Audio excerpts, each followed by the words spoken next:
নমস্কাৰ বন্ধু বান্ধৱীসকল, আজি মই আপোনালোকক দেখাব ওলাইছোঁ। মই এটা বস্তু বনাইছোঁ ধূপৰ পেকেটেৰে। তো সেই বস্তুটো মই কেনেকৈ বনাইছোঁ আপোনালোকক দেখুৱাব বিচাৰিছোঁ।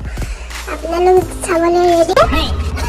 ঠিক আছে, তেনেহ'লে আমি অলপ দেৰি নকৰাকৈ মই আপোনালোকক আজি এই বস্তুটো বনোৱাটো দেখুৱাম। তো তাৰ কাৰণে আপোনালোকে ধূপৰ পেকেট ল'ব আৰু ধূপৰ পেকেটকেইটা এনেধৰণে সৰু সৰু টুকুৰাত কাটি ল'ব।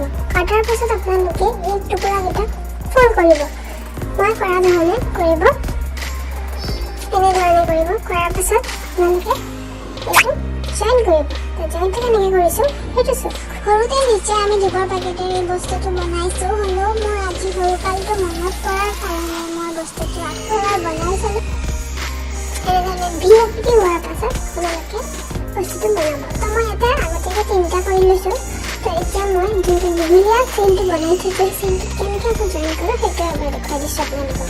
তো এনেধৰণে কৰিব প্ৰথমটো কৰাৰ ধৰণে।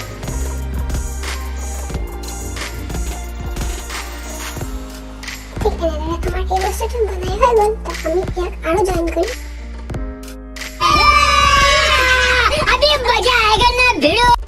আৰু কিছুমান ধূপৰ পেকেট জইন দিয়াৰ পাছত আমাৰ এই বস্তুটো এতিয়া আৰু অলপ দীঘল হৈ গৈছে। এতিয়া দেখিবলৈ আৰু ভাল লগা হৈছে। এতিয়া আপোনালোকে এনেধৰণে ঘৰত সজাব পাৰে আৰু পেকেটে বনাই পেলাই আপোনালোকে বিভিন্ন ধৰণে সজাব পাৰে ঘৰত। মই জাষ্ট দেখুৱাবৰ কাৰণে চিম্পুলকৈ এনেধৰণে বনাইছোঁ। আপোনালোকে যদি মোৰ ভিডিঅ'টো চাই ভাল পাইছে তেনেহ'লে এটা লাইক, কমেণ্ট আৰু এটা শ্বেয়াৰ কৰি দিব। লগতে মোৰ চেনেলটো ছাবস্ক্ৰাইব কৰি দিব। ধন্যবাদ।